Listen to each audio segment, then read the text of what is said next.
Hi అండి, నేను మీ Swathi. Welcome back to our channel Swathi Sura Vantillu. వేడి వేడి restaurant style veg fried rice ఇంట్లోనే సింపుల్గా అండ్ అలాగే టేస్టీగా ఎలా చేయాలో ఈ వీడియోలో చూసిద్దాం. చాలా క్విక్గా అయిపోతుంది, ఎక్కువ టైం అయితే పట్టదు, టేస్ట్ అయితే చాలా బాగుంటుంది. రెసిపీలోకి వెళ్ళిపోదాం. ముందుగా ఒక కడాయి తీసుకొని ఆయిల్ వేసి వేడవనివ్వాలి. ఆయిల్ వేడెక్కిన తర్వాత సన్నగా కట్ చేసుకున్న ఉల్లిపాయలు, సన్నగా కట్ చేసుకున్న క్యారెట్, సన్నగా కట్ చేసుకున్న బీన్స్. మీరు కావాలంటే దీంట్లో క్యాలీఫ్లవర్, పొటాటో, క్యాప్సికమ్, కాజు, స్వీట్ కార్న్ ఏవైనా యాడ్ చేసుకోవచ్చు, మీ ఆప్షన్. నా దగ్గర అయితే ఇవే వెజిటేబుల్స్ ఉన్నాయి.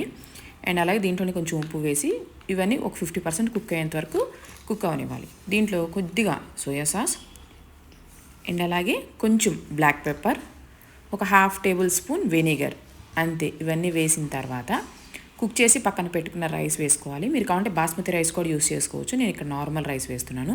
అండ్ ఫైనల్లీ కొంచెం కొత్తిమీర వేసుకొని ఒకసారి కలిసేలాగా మొత్తం హై ఫ్లేమ్లో ఒకసారి టాస్ చేసుకొని 1/2 టేబుల్ స్పూన్ షుగర్, ఇదంతా పూర్తిగా ఆప్షనల్, షుగర్ అనేది ఇష్టం ఉంటే వేసుకొని లేకపోతే స్కిప్ చేసేయండి.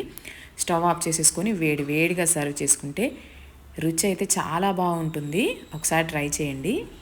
మనకి రెస్టారెంట్స్లో చూడండి ఇట్లా ప్లెయిన్గా ఉంటుంది కదా, వెజిటేబుల్స్ వేసి లైట్గా స్వీట్ అక్కడక్కడ స్పైస్ తగులుతూ ఆ ఫ్లేవర్ అయితే వస్తుంది. బ్యాచిలర్స్ కానీ బిగినర్స్ కానీ ఎవరైనా చేసుకోవచ్చు. మీరు ట్రై చేయండి, మీ ఫ్యామిలీకి కూడా షేర్ చేసేయండి.